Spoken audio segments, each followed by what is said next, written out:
white-collar financial fraud is not a victimless crime.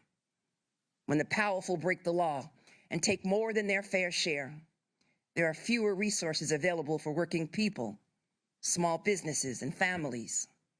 And everyday Americans cannot lie to a bank about how much money they have in order to get a mortgage to buy a home. And if they did, our government would throw the book at them.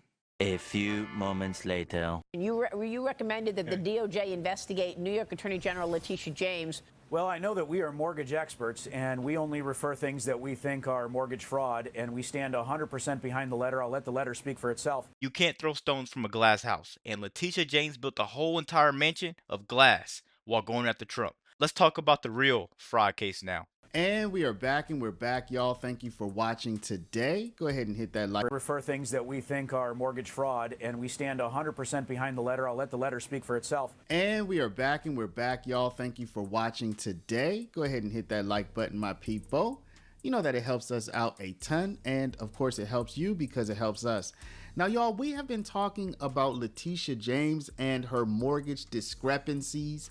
Some would say mortgage fraud. In fact, a lot of people, including top government officials, are saying that it appears to be fraud.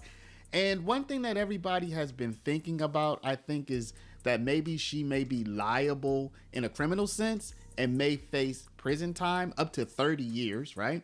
But we haven't thought about the potential civil penalties that could come with this alleged fraud. Now, if you remember, one of Letitia James' most high horse moments, as you just saw that in the coming up, okay, we're gonna play that full clip. But one of her most high horse moments was talking about how she won a civil judgment against Donald Trump to the tune of $300 or $400 million, something like that, right? It was way up there.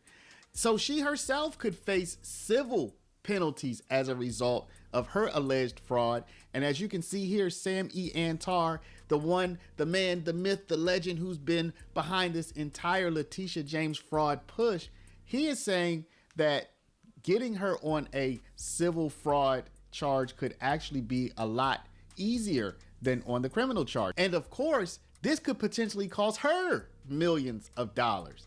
So here you see Antar says why DOJ should pursue civil enforcement against Letitia James alongside criminal charges. So y'all, what you have to understand is if they go after Letitia James for civil, this would be a parallel track. So the criminal prosecution would be one thing and the civil prosecution or civil lawsuit would be a completely different case. She could win one and lose the other. So it's civil and criminal. She's looking at civil and criminal charges, right? She might need 2 lawyers and a prayer circle because she looked like she might do 30 years. It's crazy to me that someone made their career, their name. You became a household name for going after Trump, and you talk about white crime, white fraud. We should look deep into white fraud, and then you're doing the same exact thing. A lot of paperwork hustling. A lot of paperwork hustling here. Let me know what you guys think about that so far. Let's keep going. She could win both. She could lose both. So she could potentially go to jail and have to pay millions of dollars to the government, y'all. So this has really come full circle for Letitia James, y'all. Now let's jump into this and see just what Antar's evidence is and his argument is for Letitia James potentially being on the hook for millions of dollars. Now hear what Antar says why DOJ should pursue civil enforcement against Letitia James. So you have Fiera advantages. You have a lower burden of proof, which is a preponderance of the evidence versus beyond a reasonable doubt. So that means basically you have to get over 50% convincing with civil, where with criminal, it's beyond a reasonable doubt. You could say that's, let's say 99%, right? Faster timeline, immediate discovery powers that can expose everything, and up to $1.1 million penalty per violation. Now, Antar says that the evidence is that James's own smoking gun email proves intent. She had previously said she does not intend to occupy a property in Virginia, right? She wrote that in an email, but then subsequent to that, she signed a power of attorney saying that she will occupy this property in Virginia.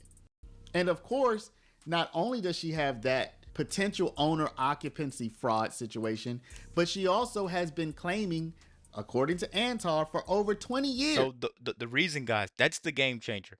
This is textbook Fraud. She wrote down the lie before she signed the fraud, guys. That's textbook self-snitching, man. Let's keep going because you guys have to get this information in the way I'm receiving it.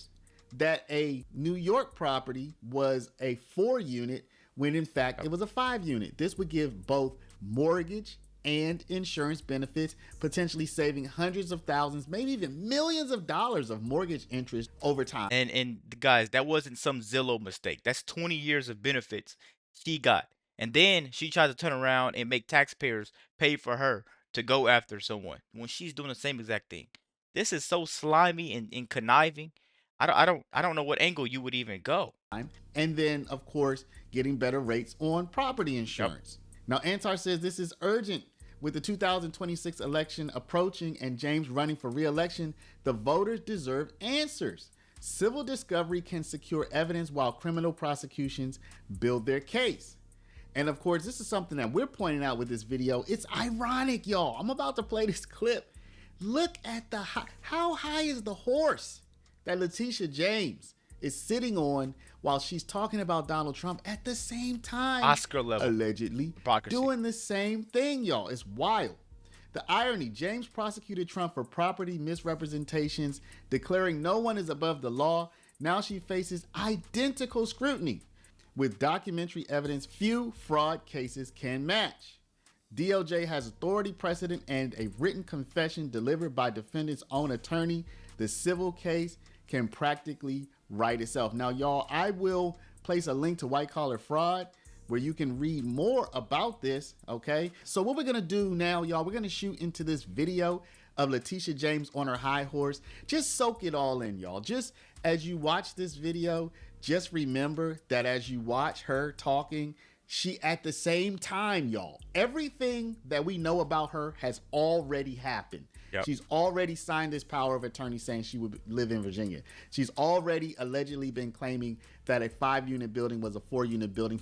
Exactly, guys. And her paperwork sounds like a Netflix documentary. Her father as her husband. I mean, you can't make this up. She's writing plot. She's writing the whole entire plot for her whole downfall, her exact downfall. 20 years or more and getting favorable interest rates and insurance rates, most likely. She's already signed a document saying that her father was her husband. Okay? So what I want y'all to do, I want you to leave a comment down below, but before you do, please stop, hit the share button, share this video out over email, text message, WhatsApp, Facebook, Snapchat, Instagram, all of your favorite social mediums. Donald Trump engaged in deceptive business practices and tremendous fraud. Donald Trump falsely, knowingly inflated his net worth by billions of dollars to unjustly enrich himself, his family, and to cheat the system. Donald Trump may have authored the art of the deal, but he perfected the art of the steal. This long-running fraud was intentional, egregious, illegal, and he did all of this with the help of the other defendants, his 2 adult sons and senior executives at the Trump Organization. And so, after 11 weeks of trial, we showed the staggering extent of his fraud and exactly how Donald Trump and the other defendants deceived banks, insurance companies, and other financial institutions for their own personal gain. We proved just how much Donald Trump, his family, and his company unjustly benefited from his fraud. Today, the court, once again, ruled in our favor and in favor of every hard-working American who plays by the rules. Donald Trump and the other defendants were... So you guys have already seen this. I'm 100% sure. But it's weird to me how the same exact person that said no one is above the law actually has to face the law now, face to face. And she has to put up, this act like she's a victim and she just never had a chance in the world. I'm telling you guys, man, it seems like karma is spinning the block. It seems like that. Let me know what you think about this video. Be sure to like, comment, subscribe if you're new. And as always, let me know what you react to. We're out.